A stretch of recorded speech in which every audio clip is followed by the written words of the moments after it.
Мгм. А сколько на сегодняшний день тех, о которых еще неизвестно, где заразились?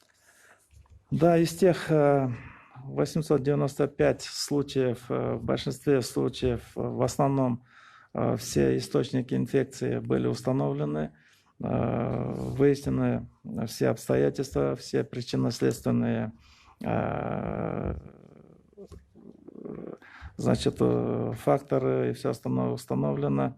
Но вот есть отдельные моменты. Вот последние 51 случай, где мы еще продолжаем работу по поиску источников инфекции, по факторам риска и по путям передачи, каким образом реализовался механизм передачи этой инфекции.